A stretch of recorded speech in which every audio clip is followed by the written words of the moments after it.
the last thing I have is you can graph all these different components and call them the Fourier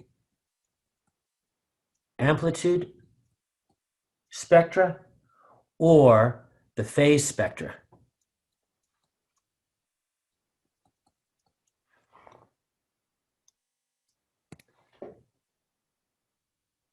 And that is this.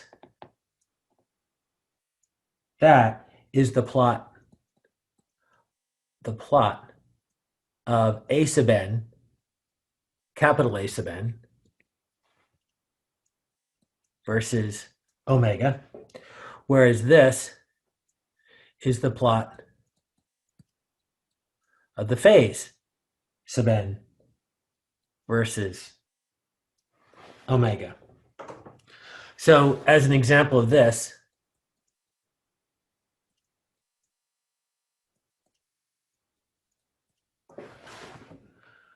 for a square wave,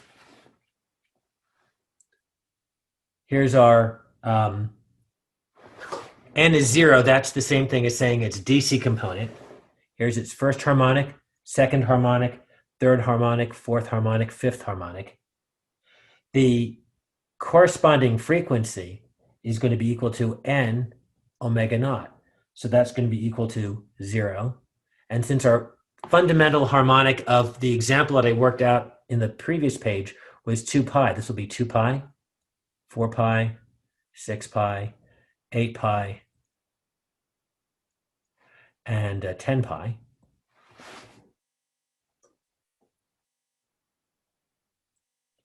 And our A and our B components turn out to be, I didn't work all these things out, but we did say it's 0 here, and we worked this out to be about 1.27.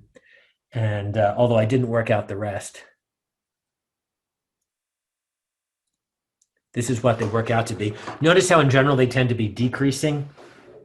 That's fairly common. Our B's, for reasons that we'll talk about next class, our B's are all 0.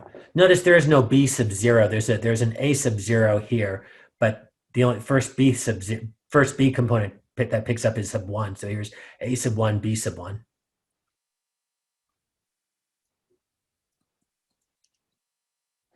And then you can convert that over into an A and a theta. And our thetas, these will be 0, 1.27, 0, 0.42,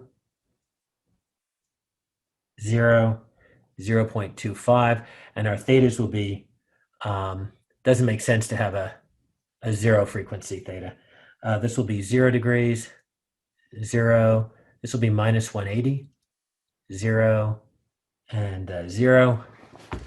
And so if we were to plot these things, the amplitude spectra would look like this.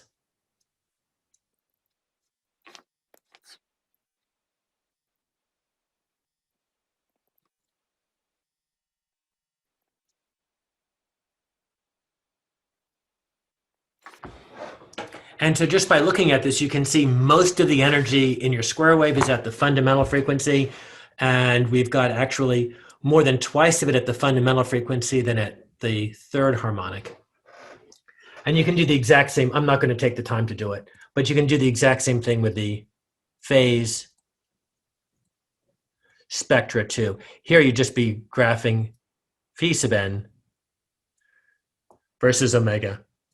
And you'd be graphing them at the exact same types of frequencies. And of course, here you'd be going between 0 degrees, 180 degrees, and all the way down to minus 180 degrees. Here's the reason why this is so useful. Here's an example from something I've done. I've needed to create a perfect sinusoid. How do you do it? It's hard, and the sinusoid has to have a frequency that's adjustable frequency. So it's easy to create a microcontroller that puts out a square wave. But how do you control, but it's really hard to create a microcontroller that puts out a perfect sine wave.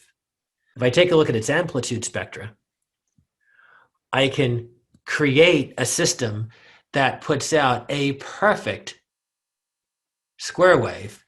And then I just need to create a filter in green using the exact same technique you just did with your lab. And now you've isolated this one component at 2 pi, and now you've got your perfect cosine wave. These higher order harmonics have gone away, and you've got a perfect cosine wave. Alternatively, you could have built a bandpass filter and isolated this term if you wanted something higher frequency. And now with your microcontroller, you could vary your frequency around. That's easy to do. You could vary your frequency anywhere between here and here, and you'd have a perfectly variable cosine wave out that you've made with your adjustable microcontroller plus a filter. All right, that was a lot of material. Any questions about that before I let you go? All right, guys. Sir, quick question. You talked about graphing 6 of them. That seems like a good number to. I mean, I guess because we're using it doesn't use every single real number, right? It's not every single one, but you think graphing 6 would be sufficient? That's a good question. Let me answer it. Just saying you woke up 4 minutes. Let me answer that. Just give me 1 second. So the question again is how many do you need to graph? And the answer is unfortunately it depends, and this is why engineers get paid a lot, because it's a tough decision.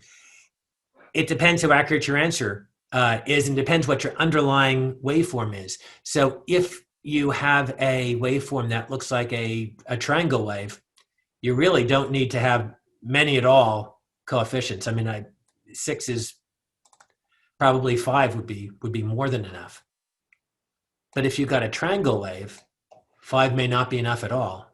Now you may need to do something like 34 or more to get an accurate view, which sounds at first just heinous, right? I mean, trying to do 34 of these things by hand. But remember, if you calculate not a sub 1 and a sub 2 and a sub 3 individually, but if you calculate a sub n, you'll end up with a formula that's a function of n. Now, once you found that, you can plug it into MATLAB and just sum everything up from 1 to, I mean, that's how I did it in here. I didn't manually figure out what this thing is for 35. I came up with a formula for it. And then you can manually have MATLAB sum it not between 1 and 35, but 1 to 1,000. And MATLAB will do it pretty much instantaneously. And so you can get your answer really ridiculously accurate no matter what kind of input function that you have, no matter how, whoops, that looks pretty bad. What was going on here? Oh, it's a symmetry problem.